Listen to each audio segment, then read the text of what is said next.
आप देख रहे हैं श्रीमद् भागवत कथा एवं देवी भागवत कथा के महान प्रवक्ता आचार्य श्री रामानुज शास्त्री जी के द्वारा देवी भागवत कथा।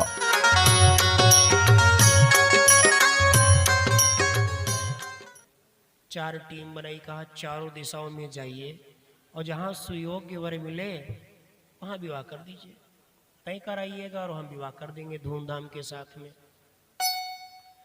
अब मंत्रीगण अपनी अपनी टीम बना करके गए तो कहीं पर तो वर छोटा हो जाता है, कहीं पर वर की उम्र बड़ी हो जाती है, कहीं पर विवाह बन नहीं रहा है, कहीं पर गोत्र नहीं मिल रहा, कहीं पर धन की कमी है, तो कहीं पर कुल ठीक नहीं है। इस प्रकार भांत भांत प्रकार के दिक्कतें आने लगी।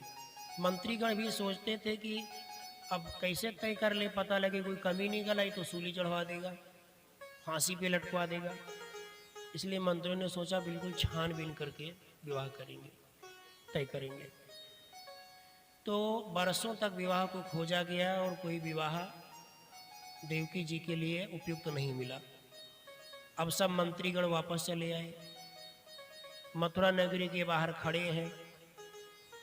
तो जैसे इधर कोई बहुत सम्मानित आ जाता है, दो चार लोग सम्मानित आ जाए तो कहेंगे पहले आप, पहले आप। तो ऐसे मंत्रीगण भी कह रहे हैं सबसे पहले कंस के दरबार में कौन जाएगा, तो कहते हैं पहले आप, पहले आप। कोई जाना नहीं चाहता। अंत में मंत्रियों ने सलाह बनाया कि साथ में चलते हैं, अपनी अपनी समस्याओं को बताएंगे। मंत्रीगण पहुंचे, विनम्रता पूर्वक नमस्कार किया, कंस को प्रणाम किया कि महाराज, बहुत दुख के साथ कह रहे हैं कि देवकी जी के लिए कोई विवाह उपयुक्त हमको नहीं दिखाई दिया, महाराज बहुत खोजे। कंस ने कहा कोई बात नहीं, आपने प्रयास किया, 1 वर्ष तक आपने खोजा, कोई बात नहीं है। तभी वसुदेव जी महाराज कंस का टैक्स लेकर के, यानी कर लेकर के पहुंच गए कंस के दरबार में। और कंस ने जैसे वसुदेव जी को देखा, अरे महाराज आइए आइए आइए, आसन ग्रहण करिए, आइए आइए बैठिए। अब वसुदेव जी महाराज बड़े चिंतित हो गए, कहा कि इतना दुष्ट और राक्षस प्रवृत्ति का इंसान ये आज हमको बुला करके आसन पर क्यों बिठा रहा है। इतने समय तक तो हम कर देते रहे, कभी इसने हालचाल भी नहीं पूछा, और आज तो बड़ा प्यार दिखा रहा है। जब नीच व्यक्ति बड़ा प्यार दिखाए तो सतर्क हो जाना चाहिए। सोचो बात क्या है। नृपस्य चित्तम कृपणस्य वृत्तम तिर्या चरित्रम पुरुषस्य भाग्यम। राजा के चित्त में क्या है और कंजूस का धन कहाँ रखा हुआ है, पुरुष का भाग का पलटी खा जावे। और स्त्रियों के मन की बातें ये भगवान भी जल्दी से नहीं जान पाते। तो सोचा पता नहीं इनके दिमाग में क्या चल रहा हो। तो कभी नीच, कहते हैं ना, शास्त्रों में लिखा है कि कोई नीच प्रवृत्ति का इंसान बहुत प्यार दिखावे तो सतर्क हो जाना चाहिए। अब वसुदेव जी कांपने लगे कि बात क्या है। बुलाया, अरे महाराज आइए, बगल बिठाया, कंधे पर हाथ रखा। तो वसुदेव जी को ऐसा लगा कि मानो साक्षात मौत ने ही हाथ रख दिया हो, पसीना निकलने लगा। वसुदेव जी ने कहा महाराज बताइए क्या बात है। तो कंस ने कहा देखिए आप हमारे मित्र हो। हाँ महाराज, तो आप ऐसा करो हमारी बहन के साथ विवाह कर लीजिए। तो वसुदेव जी ने कहा कि देखो हमारा एक विवाह पहले से हो चुका है, हम नहीं कर पाएंगे। तो कहा देखिए हम आपसे निवेदन करते हैं, स्वीकार नहीं किया। फिर कंस ने कहा देखो ये राज आज्ञा है, राज की आज्ञा है, इसलिए अब आपकी मर्जी, राज आज्ञा मानो या ना मानो। और जानते हो कि हमारी आज्ञा का उल्लंघन करने का क्या फल मिलता है। तो बताया कि अगर आपकी आज्ञा का उल्लंघन करेंगे तो फांसी चढ़ा देंगे आप। तो कहा आप विचार कर लीजिए। सोचा चलो कोई बात नहीं, जिंदगी रहेगी, लास्ट क्षण तक जिंदगी को बचाना चाहिए। उसने कहा महाराज ठीक है। धर्मपत्नी जी से बताई सारी व्यथा, तो उसने कहा कोई बात नहीं, जिंदा रहेंगे तो ठीक है, विवाह कर लीजिए। वसुदेव जी महाराज बारात लेकर के कंस के यहाँ पहुँचे, विवाह हो गया। बारात बहुत दिनों तक टिकी रही। अब ग्वाल बाल सब सोचे कि कितना जल्दी घर जावें, घर की हालत देखें, लेकिन किसी की हिम्मत नहीं है जो कंस से ये कह दे कि विदाई कर दो। कई बार बसदेव जी महाराज से बोला जब बारातियों ने, तो बसदेव जी महाराज ने कंस से कहा कि महाराज अब बहुत समय हो गया है, विदाई कर देनी चाहिए। तो उसने सोचा ठीक है, तो इसने बस और कुछ अपने जनता जनार्दन को दिखाने के लिए, क्योंकि पूरी मथुरा की जनता जानती थी ये बड़ा दुष्ट है, बड़ा ही कठोर हृदय है, तो सोचा कि आज अच्छा अवसर मिला है, तो इसी बहाने जो है अपने मथुरा नगर वासियों को अपनी उदारता भी दिखा देंगे। कम से कम जो ये ठप्पा लग गया है कि वो दुष्ट है, क्रूर है, पापी है, तो ये तो ठप्पा हट जाएगा। और जनता जो है, जो रुष्ट हो गई होगी हमारे अत्याचारों से, उसमें थोड़ा सा संवेदना जब डाल देंगे तो जनता भी शांत हो जाएगी। इस भावना के साथ उसने कहा कि हम स्वयं अपनी बहन को भेजने के लिए जाएंगे। रथ सजा दिए गए, जो भी दहेज दिया गया था वो भी सब रथों पे लाद दिया गया, छकड़ों पर लाद दिया गया, और कंस जो है अपनी बहन को लेकर के चला। अब देवताओं ने देखा कि रे रो रहा है, बड़े बड़े आंसू, रोता जा रहा है, बार बार जो है आंसुओं को अपने बाह में पोंछता जा रहा है। देवताओं ने देखा कि अरे मन में तो तनिक भी दया नहीं है, लेकिन दिखावा तो ऐसा कर रहा है जैसे महान जो है द्रवित हो गया हो, बहुत ही संवेदना मन में भरी हो। तो देवताओं ने सोचा इनके जो ये नौटंकी हो रही है, इस नौटंकी की हवा निकालते हैं, जो स्वांग इस कंस ने रच रखा है इसकी हवा निकाल दे। देवता ये भी सोचने लगे कि अगर देवकी मैया भी सोचने लगी कि देखो हम तो भैया को बड़ा क्रूर मानते थे, बड़ा दुष्ट, बड़ा कठोर हृदय मानते थे, भाई भैया तो हमारे बड़े ही उदार हैं, बड़े ही नेक दिल हैं।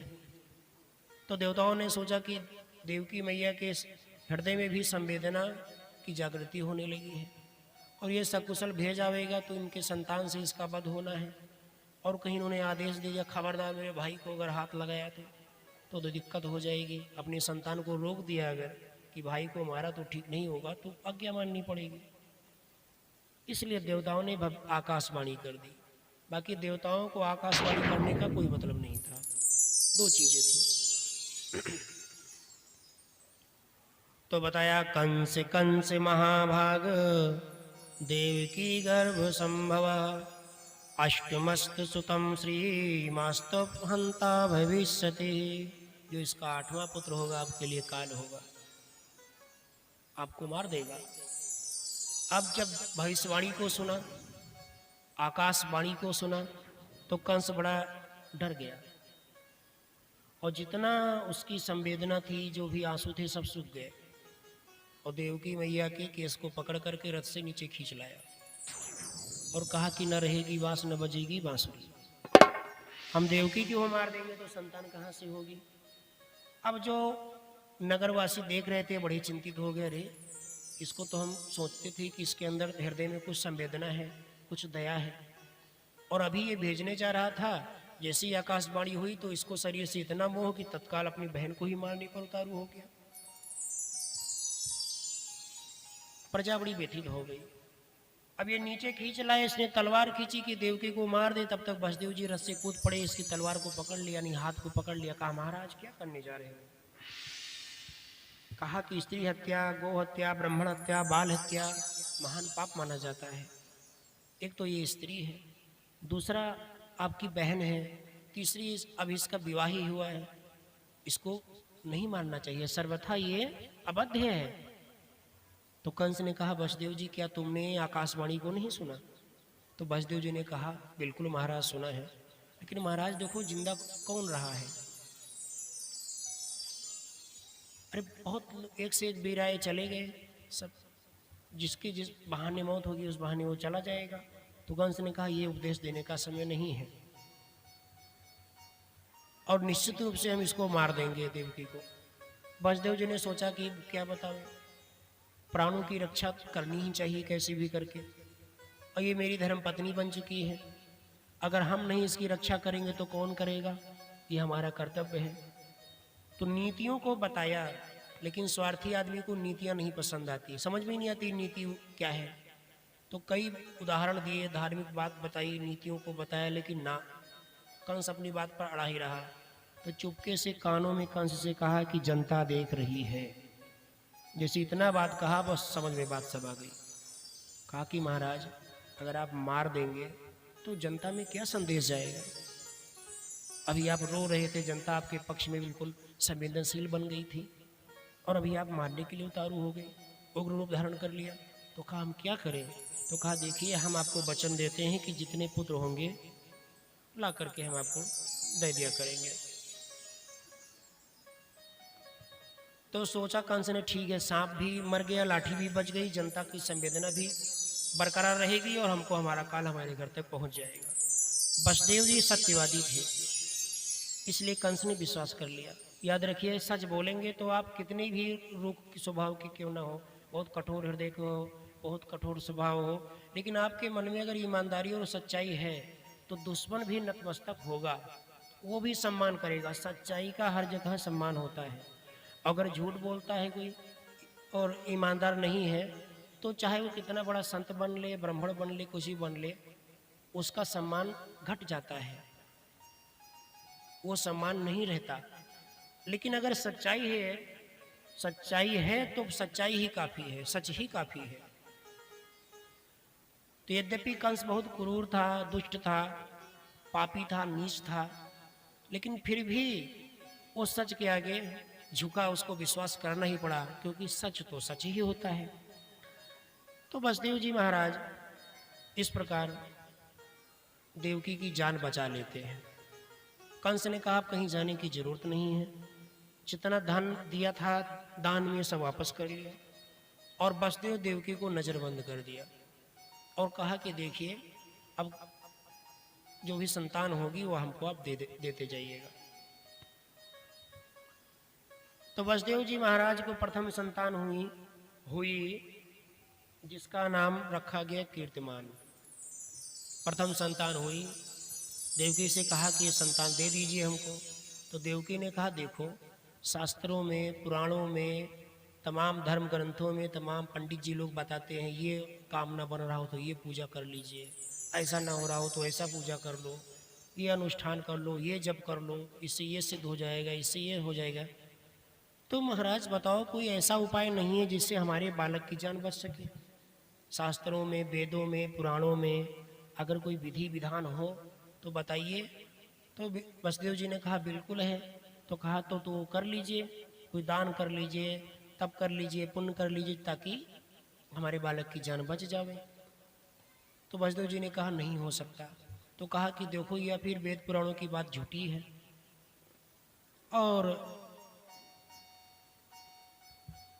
क्या बताएं। तो वसुदेव जी ने कहा कि ऐसी बात नहीं है। कर्मण की गति न्यारी रे देव की, कर्मण की गति न्यारी, कर्मण की गति न्यारी देव की, कर्मण की गति न्यारी, कर्मण की गति न्यारी देव की, कर्मण की गति न्यारी,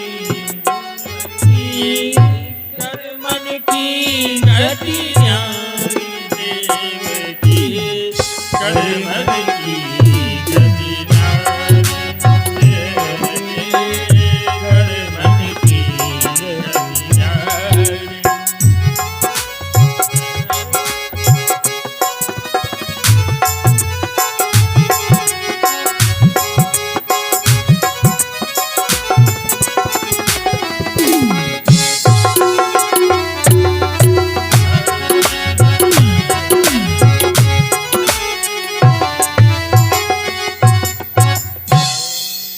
दशरथ तजो तन राम गयो वन, दशरथ तजो तन राम गयो वन, दशरथ तजो वन राम गयो वन, दशरथ तजो तन राम गयो वन, दशरथ तजो राम गयो।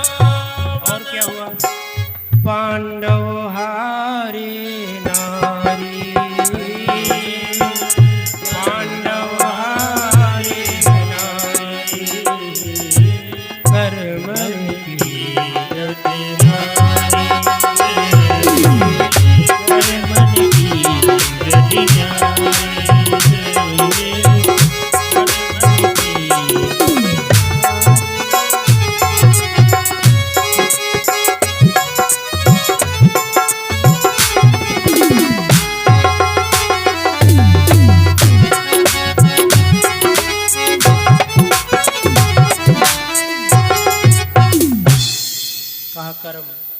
कर्मण की गत बहुत विचित्र होती है। और कर्म ये नहीं देता कौन देवता है, कौन मनुष्य है, कौन राक्षस है, कौन स्त्री है, कौन पुरुष है, कौन क्या करता है, इससे मतलब नहीं। जो जैसा करेगा उसको निश्चित रूप से मिलेगा।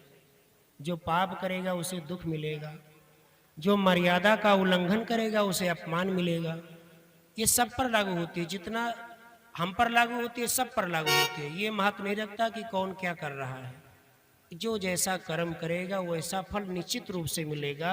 यहाँ तक कि भगवान भी स्वयं के लिए कर्मों के फल को मेट नहीं सकता। तो कहा कि कर्म जब तब से नष्ट नहीं हो सकते, तो बताया कि क्रियमाण कर्म को जब तब से नष्ट किया जा सकता है, लेकिन वो एक कर्म होता है प्रारब्ध। प्रारब्ध मतलब भाग्य।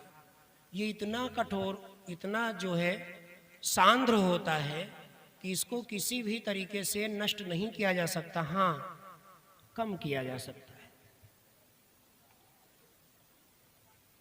इस प्रकार बताया। देवकी जी ने बालक को दे दिया, कहा ले जाइए। अब वसुदेव जी कंस जी के पास पहुंचे बालक को लेकर के। कंस ने नवजात शिशु को देखा, बड़ा सुंदर, बड़ा प्यारा। तो कंस ने सोचा कि अब ये तो हमारा काल है नहीं, 8वां बालक तो हमारा काल है। वसुदेव जी से कहा कि ऐसा है कि 8वां है काल हमारा, तो 8वें को जो है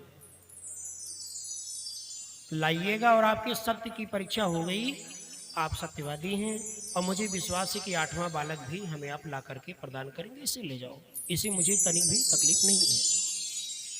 लेकिन कहते हैं ना कि अधर्मी हो या नीच प्रवृत्ति का इंसान हो, उसकी बातों का तनिक भी विश्वास नहीं करना चाहिए।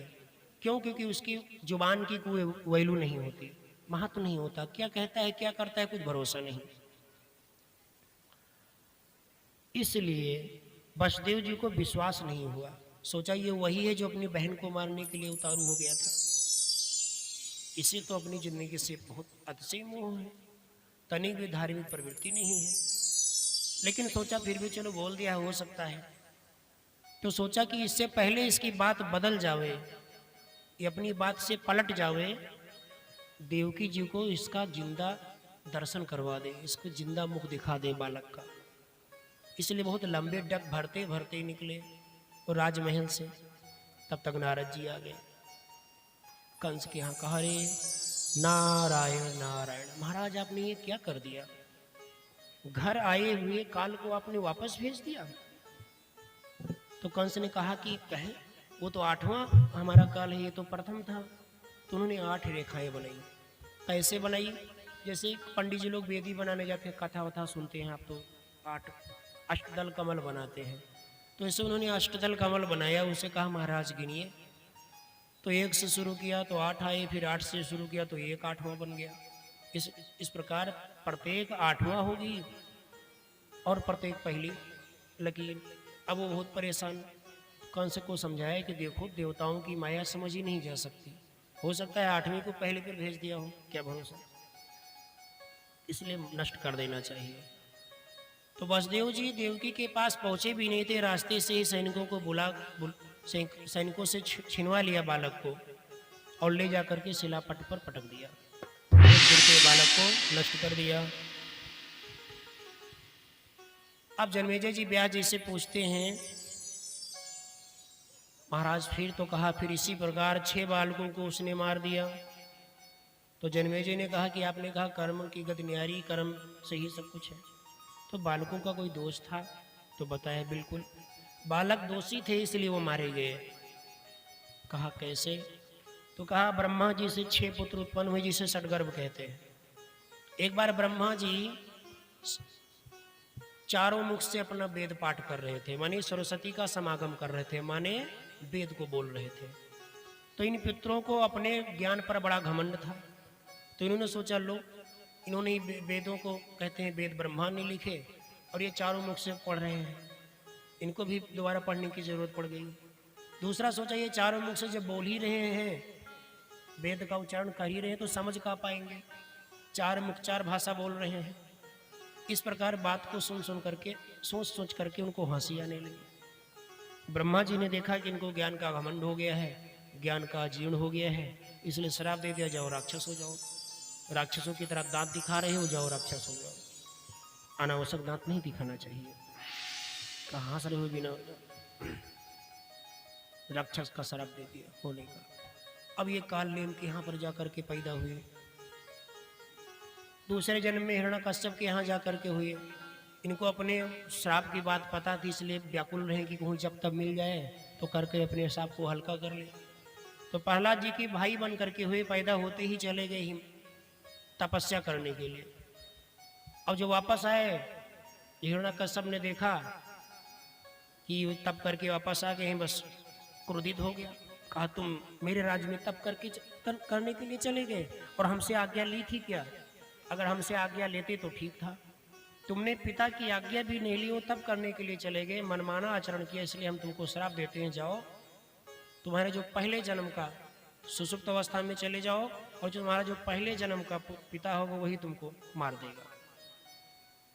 तुमने पिता के पद को ठेस पहुंचाई है, इस प्रकार श्राप दे दिया।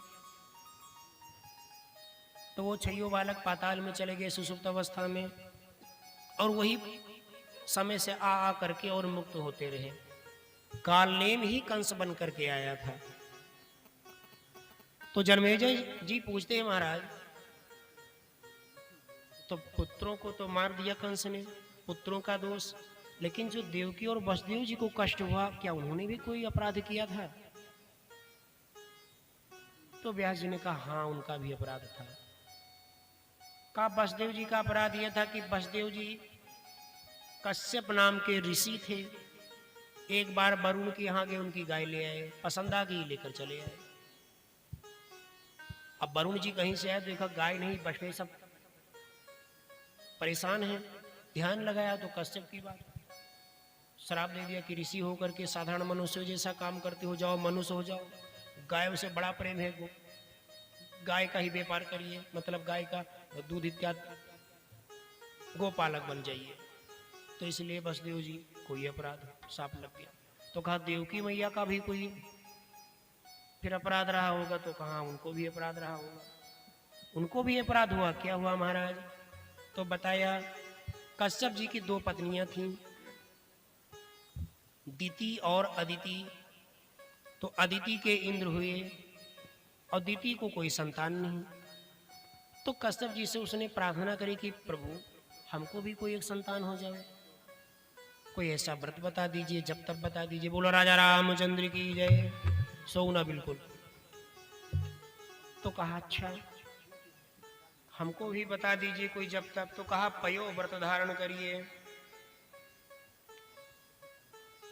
पयो व्रत धारण करोगे तो एक सुंदर संतान की प्राप्ति होगी। तो दिति मैया पयो व्रत धारण करने लगी। अब अदिति को पता लगा, अदिति के इंद्र थे, तो अदिति को ये जब बात पता लगी कि दिति व्रत कर रही है, पुत्र प्राप्त होगा, तो उसने सोचा इंद्र जो हमारा पुत्र है उसमें तो हिस्सा बांट लेगा। अब बहुत परेशान इंद्र को बुलाया कि इंद्र कुछ व्यवस्था करो ना, तुम्हारा तो हिस्सा बट जाएगा। तो इंद्र जैसा लालची, कोई भी ऋषि मुनि अगर तपस्या करता है तो भेज देता है अप्सरा आदि को कि जाओ भाई तप भंग करो।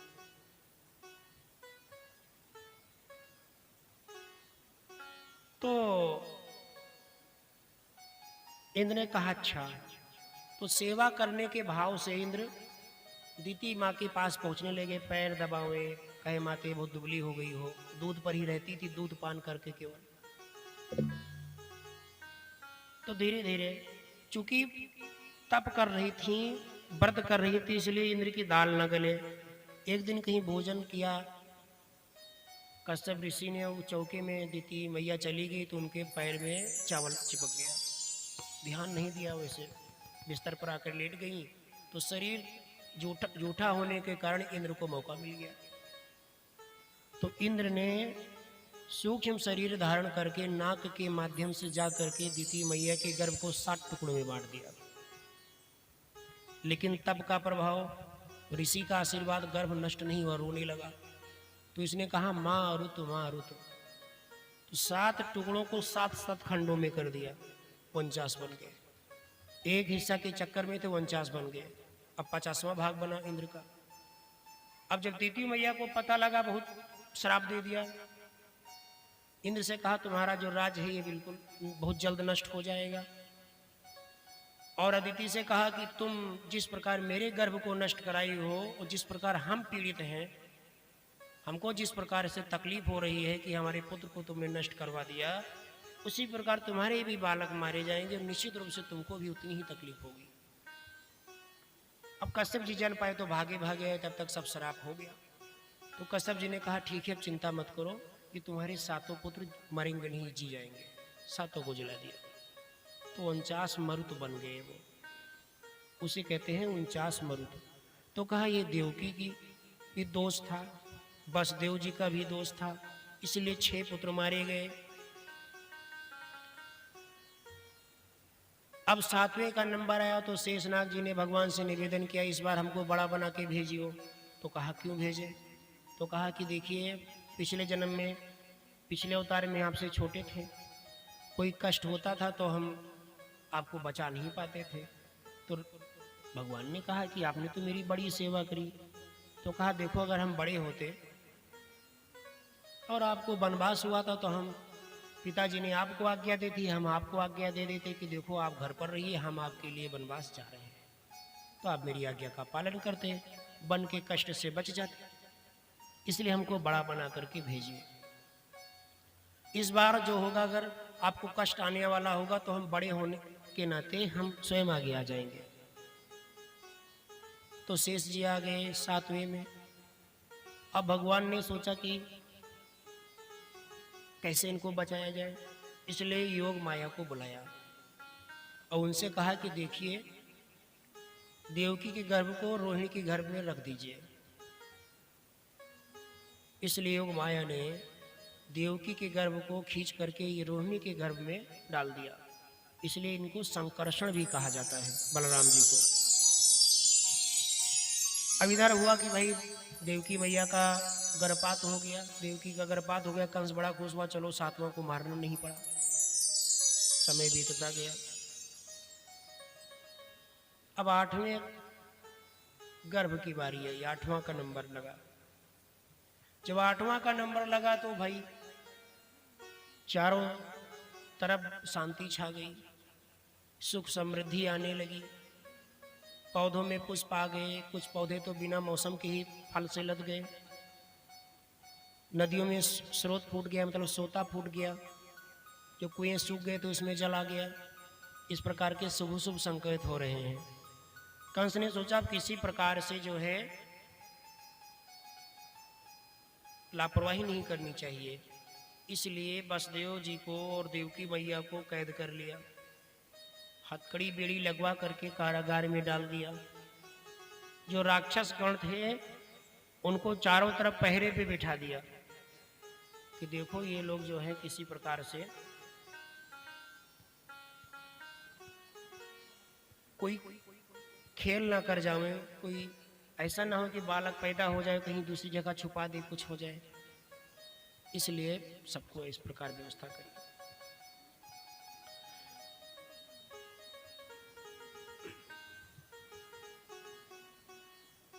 समय बीतता गया। अब कंस रोज तलवार लेकर के देवकी मैया को मारने जाता है कि पैदा होने से पहले बालक को मार दे, लेकिन वहां जाकर के उसको सद्बुद्धि की प्राप्ति हो जाती है, वापस आ जाता है। वो भी क्यों ना, क्योंकि भगवान का निवास है और जहाँ भगवान रहे वहाँ तो शांति आएगी ही, सद्बुद्धि आएगी ही, इसलिए बार बार जाकर के कंस वापस आता है। अब देवताओं को पता लगा कि भगवान के प्राकट्य का समय नजदीक हो गया है, इसलिए देवता गण स्तुति करने के लिए आ रहे हैं। तो वो भी खुश हो गए, नहीं सब तरफ प्रसन्नता है। तो धीरे धीरे बादल घिरने लगे।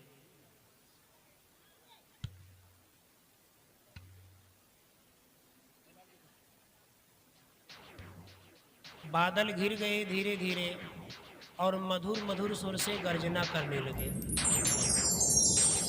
जैसे कभी कभी हम लोग बारिश के मौसम में देखते हैं, बरखा ऋतु में बादल गरजते हैं बहुत मध्यम स्वर से, उसी प्रकार गरजने लगे।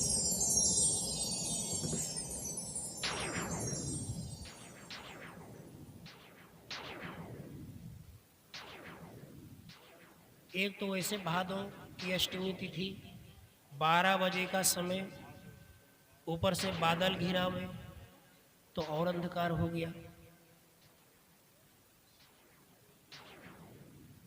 इधर भगवान ने योग माया से कहा था कि जब तक आप जाइए नंद बाबा के यहाँ उत्तीर्ण होइए, तो माया के प्रकट होने के कारण पूरा चराचर जो है वो चेतना विहीन हो गया, निद्रा में सो गया। मोह निशा सब सोवने हारा।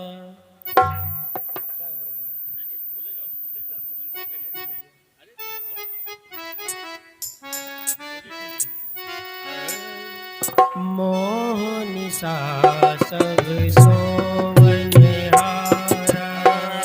मोह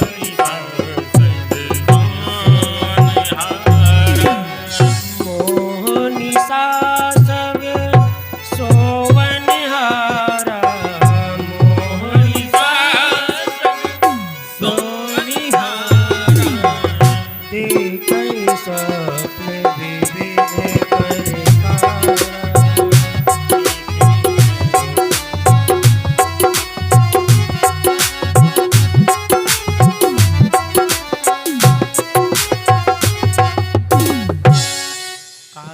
मोह में तो सब लोग सोने वाले, भिन्न भिन्न प्रकार के स्वप्न देख रहे हैं माया आदि में, सब सो गए। भगवान के प्राकट्य का समय आया। जल्दी से चाय पी लीजिए।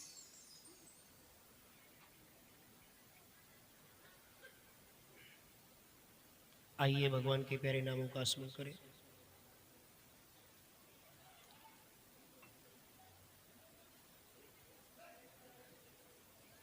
आइए भगवान के प्यारे नामों का स्मरण करें। श्री राम जय जय राम। श्री राम जय जय राम। श्री राम जय जय राम। श्री राम जय जय राम। श्री राम जय राम जय राम। श्री राम जय राम जय राम। श्री राम जय राम जय जय राम।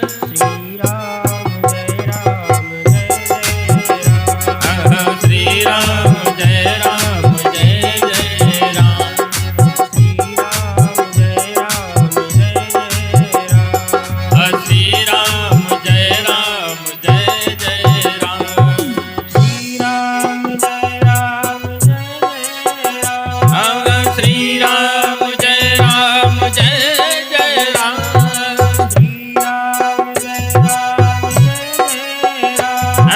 श्री राम जय राम जय राम। श्री राम जय राम। श्री राधे। श्री राम जय राम जय जय राम। श्री राम जय राम जय जय राम। बोले राजा रामचंद्र की जय। बोले सत्य सनातन धर्म की जय। जय। हो गया, चाय पी रहे हैं।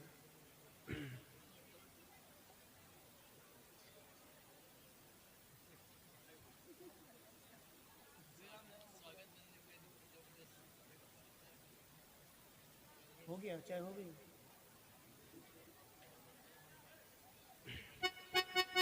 बोले हनुमान जी महाराज की जय। बोले कृष्णचंद्र भगवान की जय हो।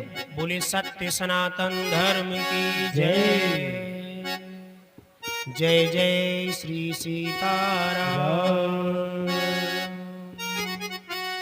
आइए भगवान का प्राकट्य हो रहा है तो उनके प्यारे नामों का गुणानुवाद भी करें, थोड़ा और स्मरण करें भगवान के नाम का, फिर हम कथा की तरफ चलते हैं। श्रीमन्नारायण नारायण नारायण श्रीमन्नारायण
प्राकट्य का समय आया भगवान के देवता गण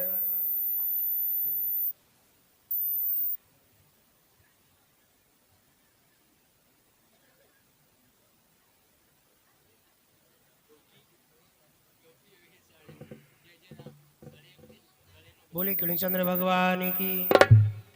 किसी प्रकार आइए एक भजन को सुनते हैं और भजन को सुनिए और समझिए। बहुत प्यारी सी भजन है, सबको सुनना और समझना चाहिए।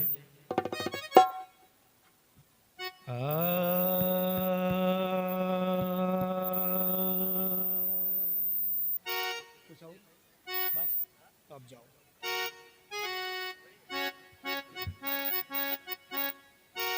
समझिए, बहुत प्यारी सी भजन है।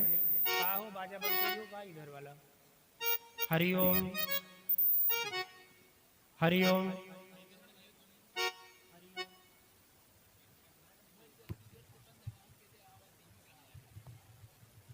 मुसीबत एक के तरफ से नहीं है।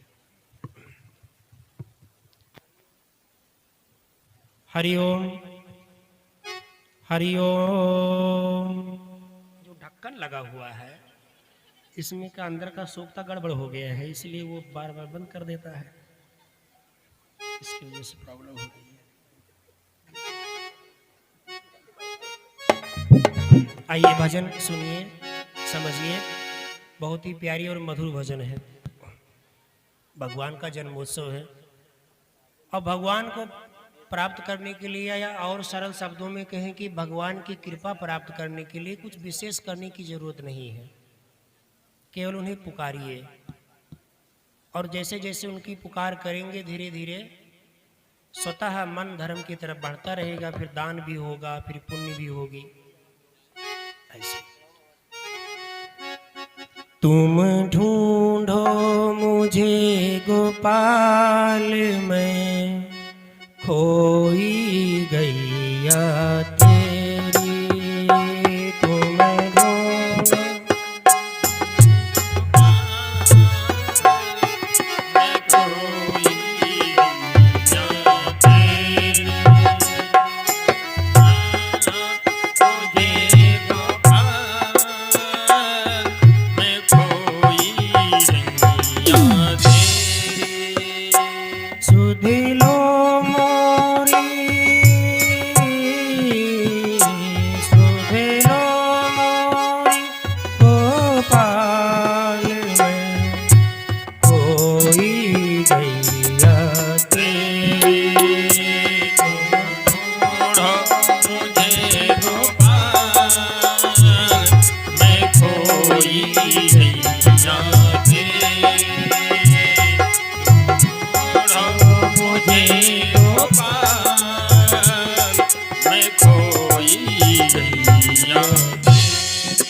पांच विकार से हाँ की जाए, पांच तत्व की ये देही।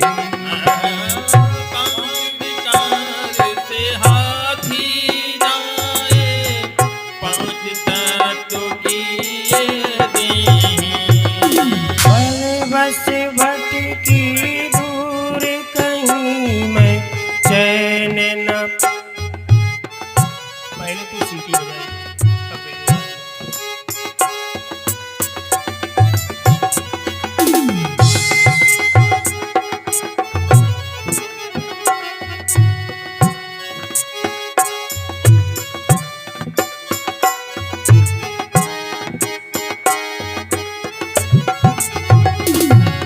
पांच विकार से हाँ की जाए, पांच तत्व की ये देही।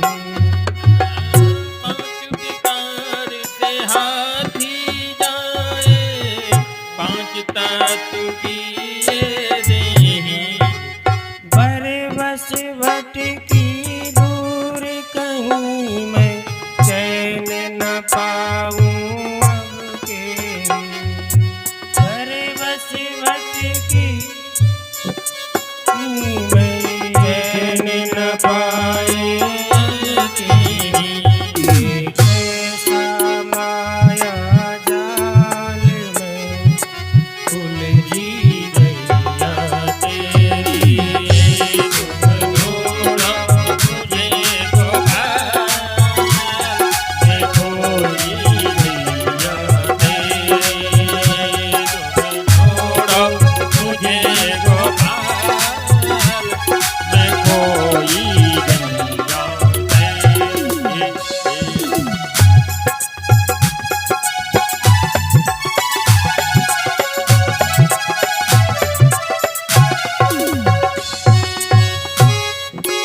यमुना तटना नंदन बटना, गोपी ग्वाल कोई दिखा।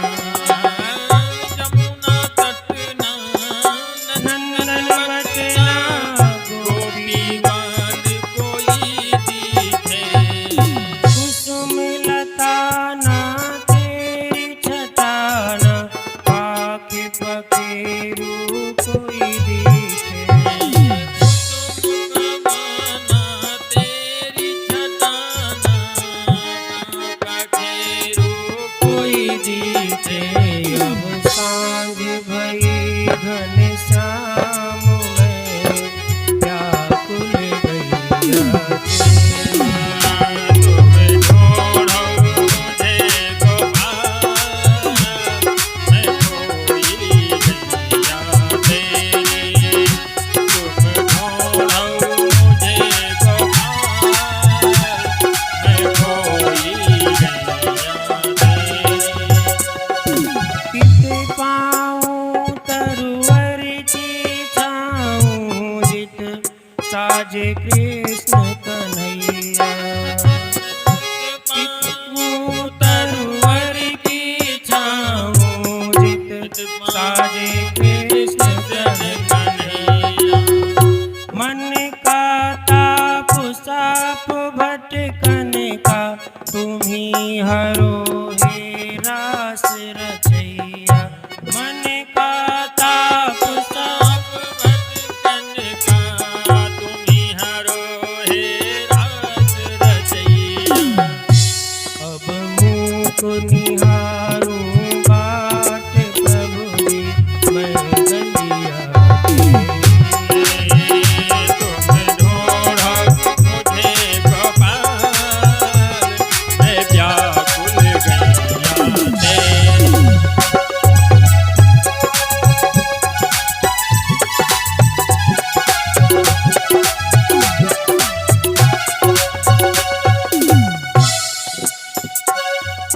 बंसी के सरनाद से तेरो, मधुर तान से मुझे पुकारो।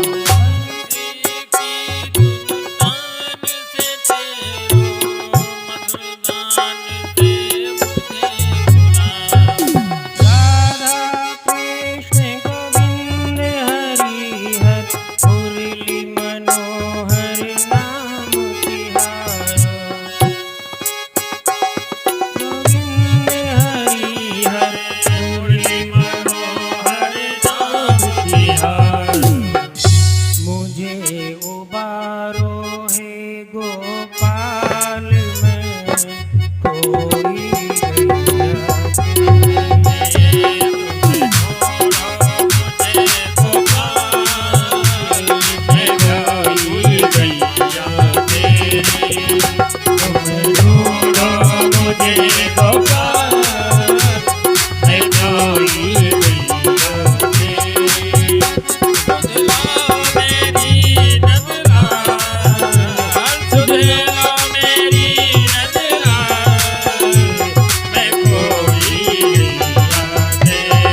चंद्र भगवान की जय। देव गणाए सत्यव्रतम सत्य परम त्रिसत्यम सत्यस्य योनिं निहितं च सत्ये सत्यस्य सत्यमित्र सत्यनेत्रं सत्यात्मकं तां शरणं प्रपन्नाः। देवताओं ने कहा कि प्रभु आप ही सत्य स्वरूप है, मतलब सत्यव्रतम सत्यव्रती है। सत्यव्रती का मतलब ये हो गया सत्य संकल्प। जैसे भगवान ने ये संकल्प किया कि एको अहम बहुश्यामी, हम एक हैं बहुत हो जावें, तो उनके संकल्प करने मात्र से सृष्टि बन गई। ऐसे कोई ऋषिगण होते हैं जो बहुत तप करते हैं, तो कोई संकल्प करते हैं तो संकल्प करने मात्र से वो उनकी इच्छाएं पूरी हो जाती हैं। तो इसे जिनके संकल्प मात्र से उनका मनोवांछित कार्य हो जाए उसे कहते हैं सत्यव्रती। तो भगवान सत्यव्रती है। सत्य परम महान जो सर्वोत्तम सत्य है वो भगवान ही है। धर्म न दूसरे सत्य समाना, दूसरे सत्य समाना।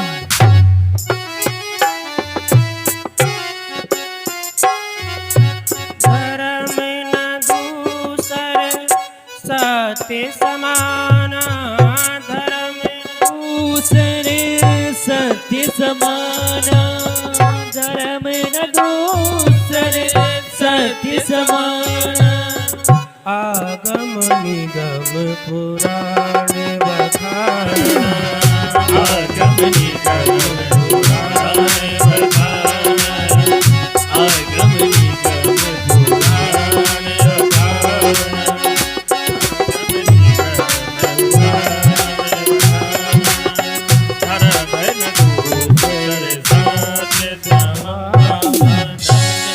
कोई धर्म नहीं।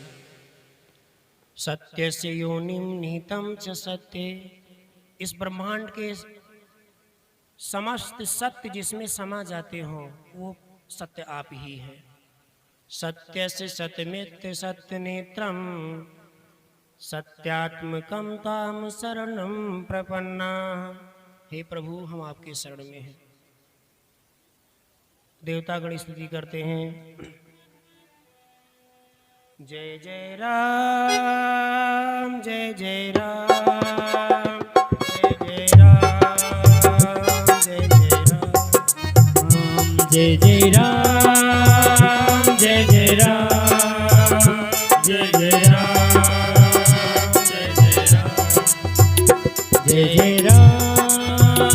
जय जय राम जय जय राम जय जय राम। जय जय सूर्यनायक जन सुखदायक प्रणत पाल भगवंता गोद हितकारी जय सुरारी सिंध सुता प्रिय कंता। जय जय राम जय जय राम जय जय राम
पावके परमानंदा अभिगत गोपीतम चरित पुनीतम माया रहित मुकुंदा।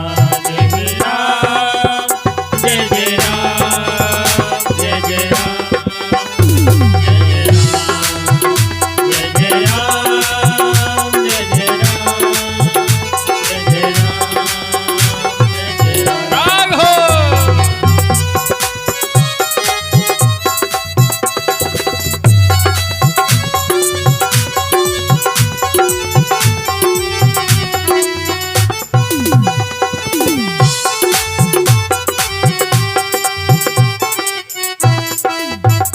यही लागे विरागी अति अनुरागी विगत मोह निसेवा कर ध्यामहि गुण गावहि जयति सच्चिदानंदा। जय जय राम जय जय राम जय जय राम जय जय राम जय जय राम जय जय राम जय जय राम जय जय राम। श्रेष्ठ उपाय विधि बनाई संग सायन तो करऊ अघारी प्रीत हमारी जानई भगति न पूजा। जय जय राम जय जय राम जय जय राम जय जय राम जय जय राम जय जय राम जय जय राम जय जय राम।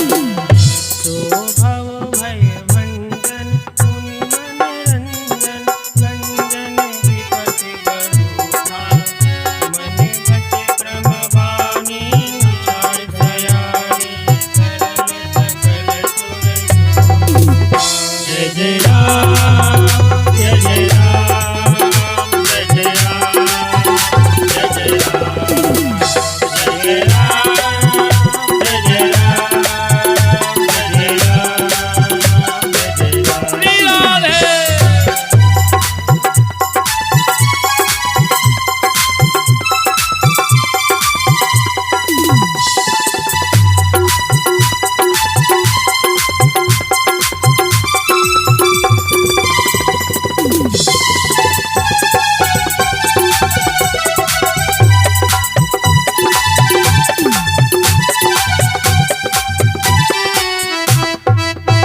शारद शेषा विजय शेषा जाकहूँ कोई न जाना जेहि दीन प्यारे वेद पुकारे प्रभु सुधि भगवान। जय जय राम जय जय राम जय जय राम जय जय राम जय जय राम जय जय राम जय जय राम जय जय राम जय जय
भगवान प्रगट हुए निजे आयुध भुजचारी।